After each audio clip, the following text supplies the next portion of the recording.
Hi, I'm Bridget Davis, the Internet Chef, and you're watching another episode of the Internet Chef TV, where in this episode, I'm going to teach you how to make what I believe is the simplest, the easiest scone recipe in the world. It requires 3 ingredients, well 3.5 ingredients technically, and a little bit of effort, but not too much, because I've got to say, I've been trying to create scones for many years, and I had an auntie, a very dear old auntie, and she was the best scone maker you could possibly imagine. And so I've always tried to emulate her scone making expertise. Never quite got there until I learnt this recipe. So with much love, I pass this recipe on to you now. So there's a couple of watch points that we do need to take into consideration when we are making a pretty fantastic, fabulous scone. One of those watch points is, and the thing that we need to have a look at first, is the oven. So let's go to the oven. So our oven is quite important in this whole successful scone making process. First thing you need to do is, we're going to turn our oven on, obviously. Turn it on. We're going to select a fan bake function. If you have a fan in your oven, that's fantastic. If you just have a normal bake oven, don't worry about it, that's fine as well. But the fan is there to help to assist the air around the oven. So it is good if we put it on that fan assist or fan bake function. And we're going to set our oven temperature at 220 degrees, which is quite high, but that's okay. We do want our oven to be quite hot when our scones go into it. Now, also of great importance is where we place our oven shelf. As you can see, what I've got here is I've got my oven shelf set in the top quarter of the oven, because as we know, heat rises, which we really need. So oven shelf is set in the top quarter of the oven, and then I'm going to take this wonderful cast iron baking tray. As you can see, it's quite heavy, and there's quite a bit of substance to this baking tray. I'm going to preheat my baking tray as well as preheating my oven. So that goes in, and that's going to probably take about 15 to 20 minutes to preheat the baking tray, and then we'll be ready to pop our scones in. So back to our scone making. Alright, back to our scone dough. So what you need to do is take yourself up a fairly decent sized bowl, and into that bowl, now I did say there is 3.5 ingredients in this scone recipe, and literally there is. So those 3.5 ingredients, all very important ingredients, but very simple to obtain. We're going to be using lemonade, because that is, we are doing a lemonade scones. We're going to be using a little bit of self-raising flour, so the raising agent or the leavening agent is already in that flour, making it super duper easy. We're going to be using a little bit of fresh runny cream, as I like to call it, rather than thickened cream, so pure runny cream. And this is what I call the half ingredient, because you don't need that much. A little bit of sea salt flakes as well. So first thing you need to do, into your fairly decent sized bowl, we need to put 3 cups of self-raising flour. So that's pretty simple. If we can get our cup measure into it, it definitely helps. So 3 cups, we're going to make sure those cups are leveled, so not too heaped. They go into the base. I'm going to see if I can pour it in there. They go into the base of our bowl. Yeah, that's just over 2 cups now. So this 3rd cup I'm not going to make quite full. So 3 cups of our self-raising flour goes in first. Just like that. And then into that flour, just get my flour out of the way, I'm going to put about a teaspoon, and I'm using natural sea salt flakes here. I prefer the flavour of the sea salt flakes to normal table salt. That goes in, and we give it a bit of a mix around, and then we're going to take our liquid portion of this recipe. So liquid portion of this recipe is very simple. I'm going to take a cup of cream. Yes, it's not the diet version at all, this recipe. It is a bit of a treat food, but trust me, it works amazingly well. And you may have noticed that quite absent from the recipe list is butter. This recipe requires no butter and no rubbing in of butter like a normal scone recipe, because you've got all the fat that you need right there in the cream. So a cup of cream, and then also we're going to use a cup of lemonade. You do not have to use Sprite, but do love that sound of it popping open. You do not have to use Sprite. You can use any lemonade that you like.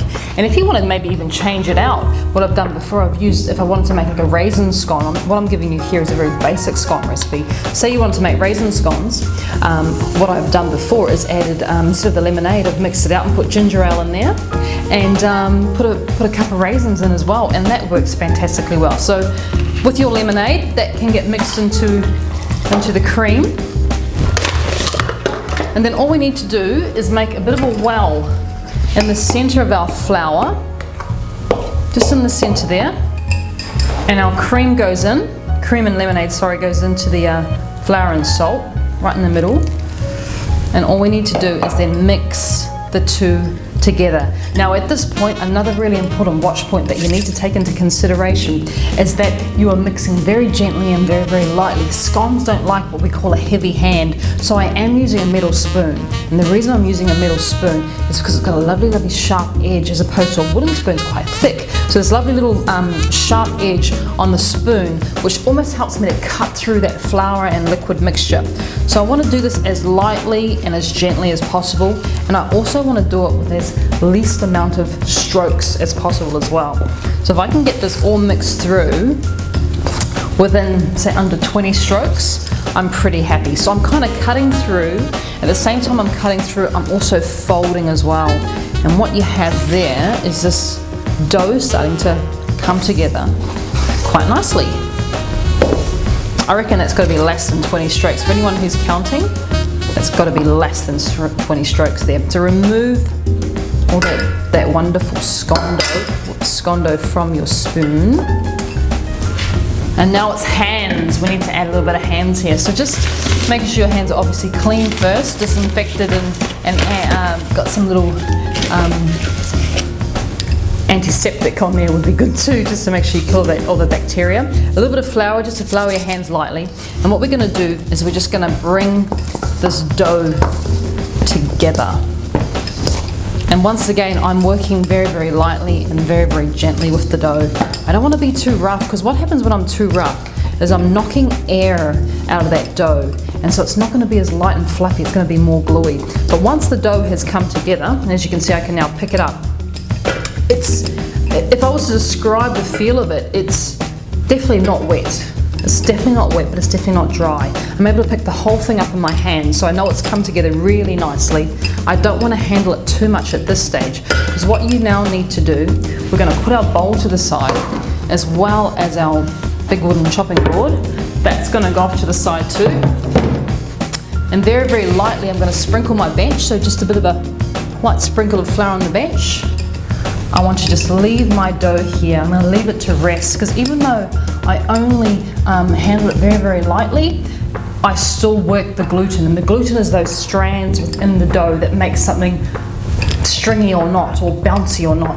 And what I want to do now is I want to give the gluten a little bit of time to rest and relax. So I'm actually going to let that dough sit here on the bench, covered with a clean tea towel, for about 10 minutes. So we'll see you in about 10 minutes time once our scone dough has just rested ever so slightly. So it's been 10 minutes that our dough has been resting ever so gently under our tea towel here. So revealing the dough looks pretty much the same as when we put it under there, but I can tell you that it feels very, very light and spongy. So that 10 minutes has just given the gluten enough time just to chill the heck out and relax a little bit, which is really going to help in creating lovely crumbly scones or light scones, as opposed to very dense or stodgy scones. So now that it's rested a little bit and I've still got it in that lovely round shape, all we need to do is take our rolling pin. I've got quite an epic bit of wood here as a rolling pin, but not too heavy. So I'm just going to take a bit of flour and just very, very gently, but very thoroughly dust my rolling pin, because I don't want my rolling pin to stick in my scone dough, just in case there's a little bit of wetness there. So I'm just going to bring that forward a little bit. And very, very gently. Now what I'm doing here is I'm not applying too much pressure. I'm actually letting the rolling pin do the work for me. Because once again, we always want to remember that whenever we are dealing with a scone dough, we want to do it as lightly and as gently as possible. So I'm not applying any pressure. I'm just letting the rolling pin roll across the dough. And then rather than going and turning my rolling pin around and going side to side, I'm actually going to spin my dough around. Because one of the little tips of using a rolling pin is you should always go backwards and forwards rather than sideways. It's a little bit of a baker's no-no to turn your rolling pin around. You always want to turn your dough around. And what we're looking to do, I've got a little bit of flour on my bench, which I'm going to use just to dust very, very lightly. What we're looking for when we are rolling this dough out is we want the scone dough to be of a depth of about 2.5 to 3 centimeters. So probably even a bit thicker than you would potentially imagine. That is going to help to get lovely big puffy sort of scones rather than, you know, flat looking saucer scones. So just rolling it out just a little bit more. Our oven has obviously been on now for a good 15 minutes preheating, and so has our roasting tray. So we're pretty much ready to start cutting our scones out. All right, I'm happy with that. It does look quite thick, so rather the thicker the better, rather than the thinner the better. Always want to go for thick. So I'm taking up I've got a metal cutter here, which I'm gonna use to actually use as a guide to cut my scones out. You can cut your scones with a knife. Just make sure if you are using a knife, you want to flour your knife every time you make a cut into the dough. So we're going to put a bit of flour onto the bench again, just a pile of flour there, and I'm going to actually use that pile of flour to lightly flour my cutter every time I make an incision, because this is another one of those watch points that we've talked about. And this watch point is that when you put your your cutter into the dough, you want to snap it down very quickly. Did you hear the air come out of that? And then pull it up. Never ever twist, because when we twist the cutter, what happens is you see all these layers that I've got there within that scone. Those layers are basically pinched together when I twist it, and so you don't get that lovely rise out of your scone. So you want it to just be kind of pulled straight out rather than cut out. Than twisted out. So once again, the cutter goes into the flour goes onto the dough, we snap it down, you should hear the air rush out of the scone, pull it straight up. Remember, we don't want to be twisting. So we've got those layers, you can see those layers there. You getting those layers in there? Right? Fantastic. So very, very simple, but it's actually quite, I love the sound of that. You know you're doing the right thing if you hear the air rushing out of your cutter there. And get as many, need to get as many scone rounds as you can out of your dough. They're not perfectly round. I mean, it doesn't really matter if it's got a bit of a cut there. That's cool. And then we're going to take the rest of this dough, gently mash it together, just very gently. Remember, we're always working very, very lightly when it comes to scones. Very lightly. Taking our, so we just bring it together so it's a bit more of a ball. Back to our wooden rolling pin. Roll it out again. 2.5 to 3 centimeters in depth off the cooktop or the surface there. And then taking our cutter once again. Now I'm using quite a large cutter, so I can get out of my scone dough, my 3 cups, I'm getting 2, 4, 6, 7, I'm going to get about 8. You can obviously use smaller scone cutters and you can get a few more scones out of your 3 cups of flour, but I like my scones quite large, so I like them to be very generous. So those are our scones cut out. We need to get our roasting tray, which is in our oven. There's our roasting tray. It is really, really hot. I'm going to sprinkle it again with just a little bit of flour. And I want to work quite fast here with this roasting tray. Work quite quickly.